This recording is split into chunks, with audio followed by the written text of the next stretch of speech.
2 weeks ago, I was asked by someone who I talk to sports with frequently, what is the best team of all time? I thought there's a lot of teams that could be considered the best team of all time, so I decided to do a little research and find out who I think the best team is. But out of all the teams that I thought of right away, I started with LSU, who just a couple years ago won a national championship game coming from an otherwise very competitive SEC. And the clip that you see here is from the 2018 matchup between Texas A&M and LSU that went into 7 overtimes and is the highest scoring game of all time. Michigan State, who had a pretty good dynasty in the 50s and 60s, led by Duffy Daugherty, participating in the game of the century against Notre Dame, as seen here. However, they also had plenty of success under Mark D'Antonio, winning the 2014 Rose Bowl and making it to the 2015 Cotton Bowl as part of the college football playoffs. Ohio State, no doubt the best Big Ten team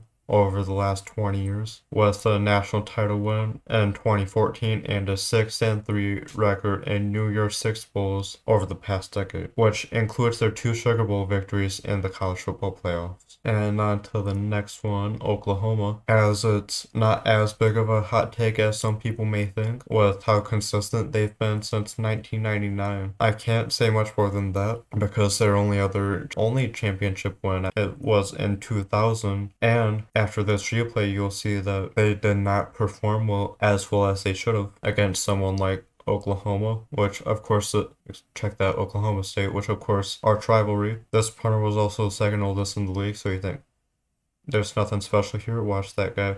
He muffed that punt, which led to Oklahoma State getting the ball and them getting a touchdown off that drive. And let's move on to the next one. Alabama, who seems like the most obvious choice here because they're the most dominant dynasty in college football history, not just the modern era, which I would say is since 1996, which removed ties and is the year that the Pac-12 had their first championship game. They've also made the college football playoffs almost every single time since 2014, and I need not say any more than that. And then I figured, well, that's too broad to answer outright, so I decided to narrow it down from the year the Big 12 had its first national championship game, again in 1996. This way I could compare the best team from each of the Power 5 conferences when each conference had their own championship game. Narrowing it down even further, I went to the single best team in each of the Power 5 conferences so I could compare each of the best schools from each of the Power 5 conferences. My top 5 were, in order, Alabama from the SEC, Ohio State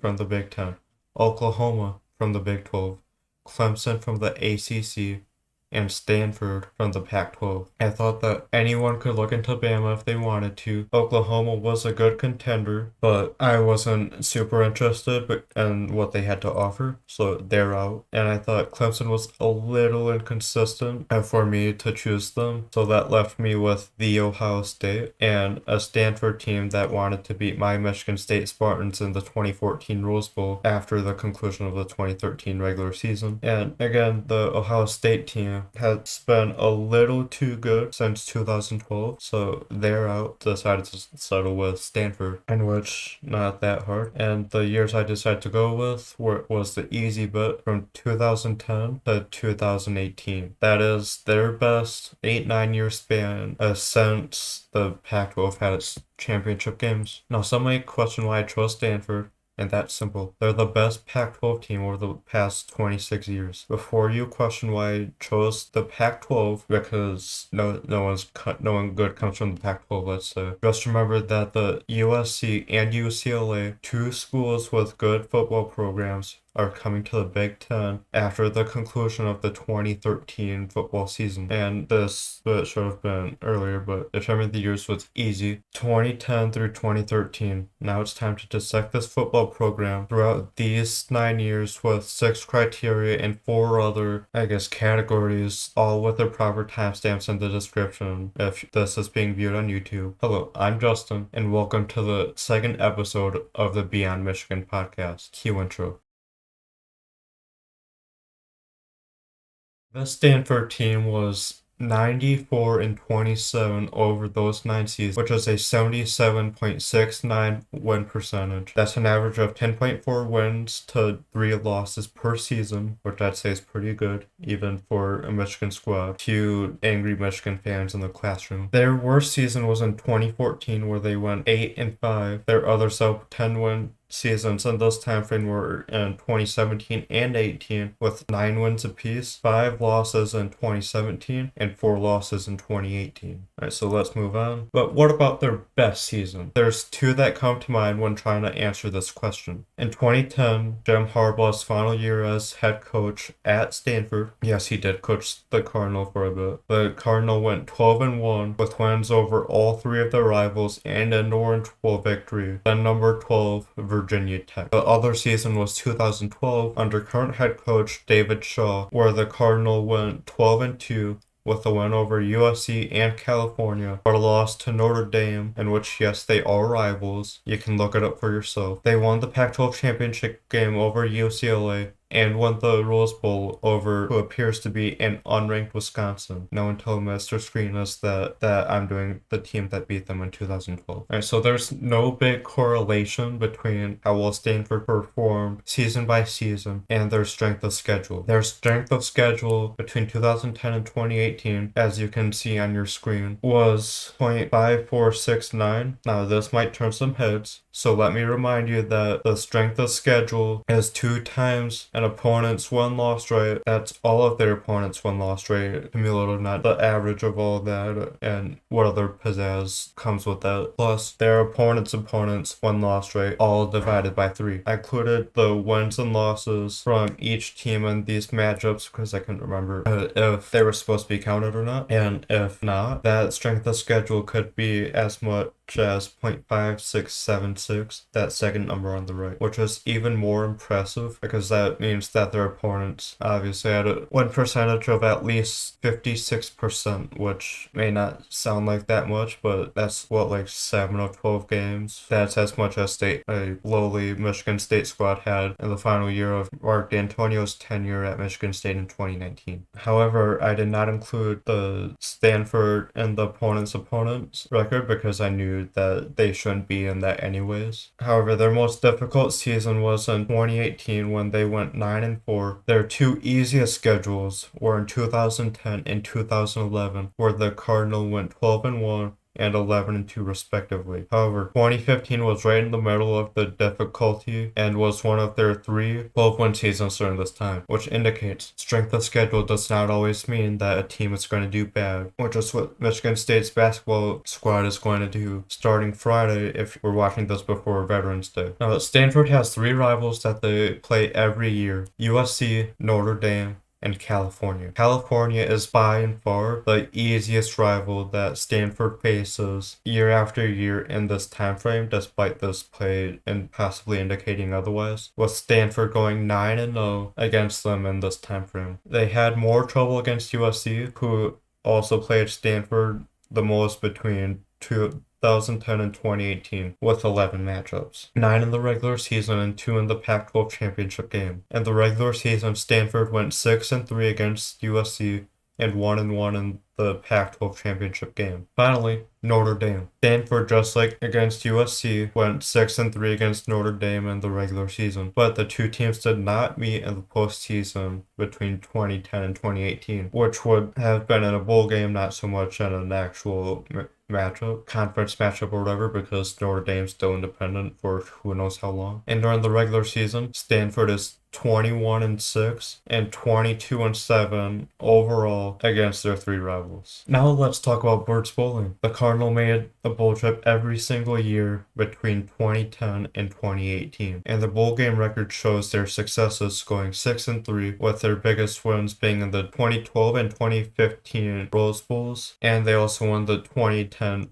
Orange Bowl, the 2014 Foster Farms Bowl, later known as Redbacks Bowl, which State participated against Oregon, and in 2017, which is the last one that was in existence ever so far, and the 2016 and 2018 Sun Bowls. They lost in the 2010 Fiesta Bowl, the 100th Rose Bowl against Michigan State, and the 2017 Alamo Bowl. 2018 was the last time Stanford made a bowl game, having gone 11-19 in the following 3 seasons, after that the 2021, in which every single team was bowl eligible, even if they were 0-10 for all the NCAA cared at that point. And they're 3-5, I think 3-6 now so far this season, and are unlikely to make one by the time the selection committee gets around to choosing those matchups. A team that should be the best, in theory, shouldn't have many comeback wins. Most people probably view a comeback win as relieving a 10-point deficit in the fourth quarter or a 3+ point touchdown deficit in the second half. Based on that, I've counted 0 fourth quarter comeback wins that have ended in the fourth quarter. As we continue on, if this lets me.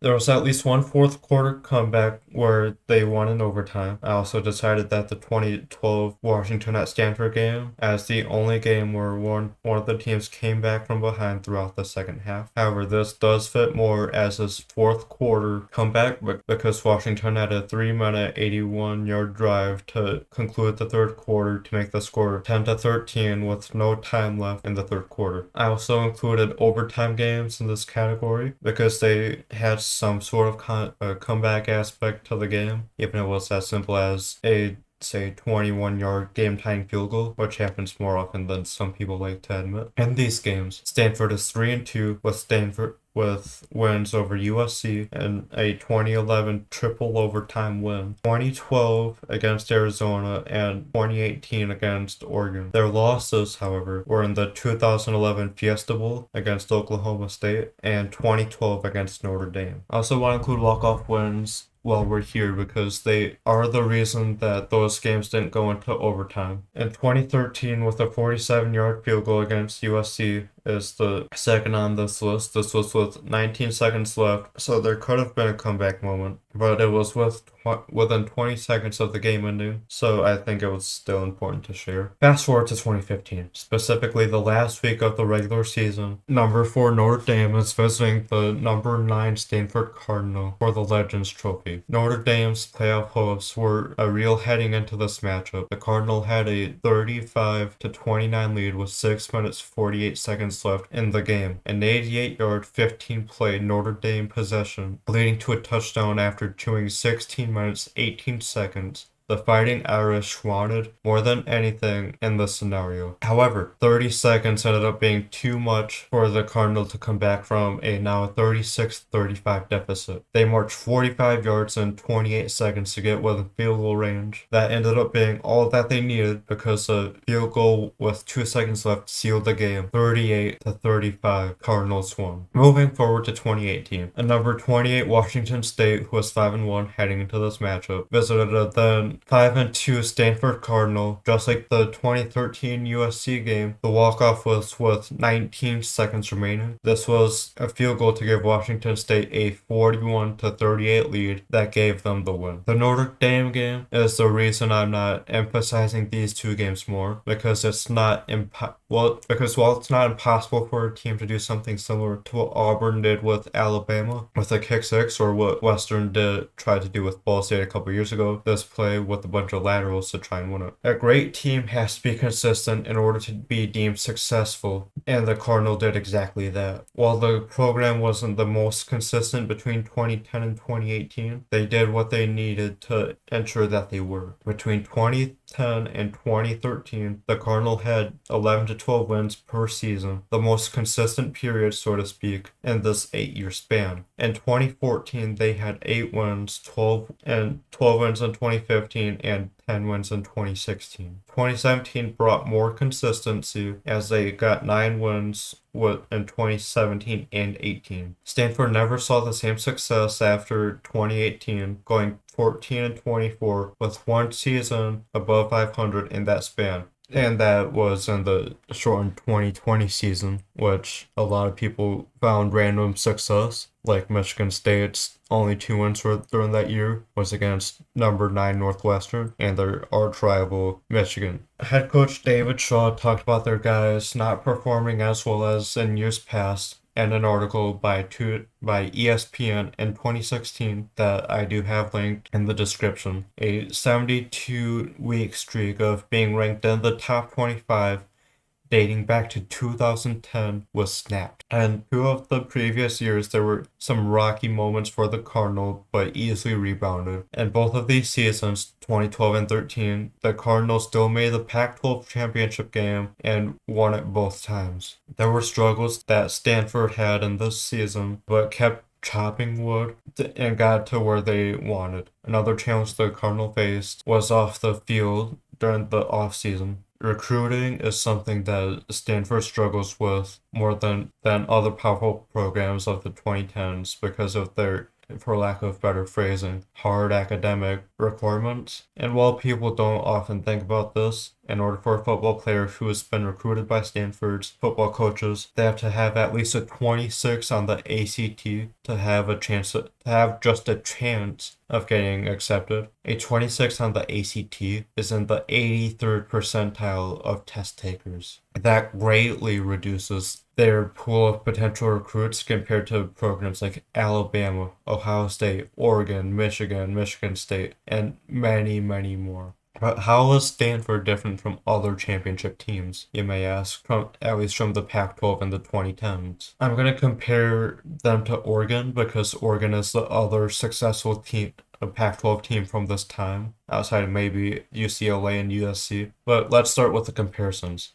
They both were eligible 9 bowl games between 2010 and 2019. They both had 3 to 5 Pac-12 championship appearances and won a majority of their appearances. It's worth to note that Oregon was undefeated in their Pac-12 championships throughout this time. However, something that they were both successful in but differed slightly in was their win-loss percentage. They both played 133 games. Oregon won 3 more games than Stanford, going 101 and 32, which is a 75.94 win percentage. Those 3 games that Oregon won more than Stanford are enough to put Oregon as the 7th best winningest program in the 2010s, and Stanford at 10th for FBS and BCS teams. And outside of that, Stanford isn't super different than Oregon as a championship team during this time, but Oregon does have more success outside of the 2010 to 2018 timeframe, while Stanford has had much more struggle, just like our Detroit Lions today. But enough about how Stanford's performed over the last decade. Let's talk about their NFL-bound players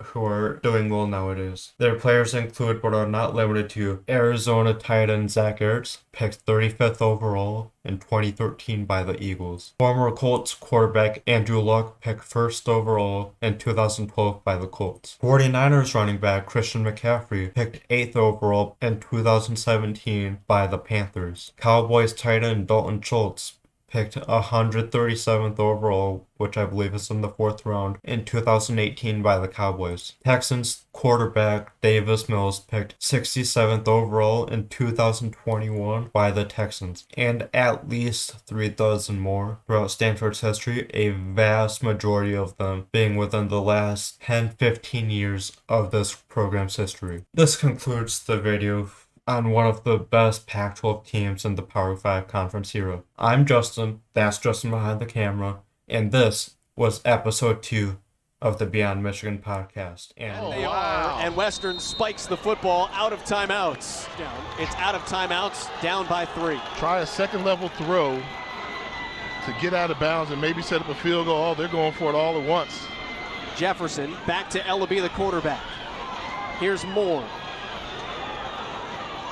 A lot of laterals near midfield. It winds up with French back to Ellaby. They're going backwards. Are you counting?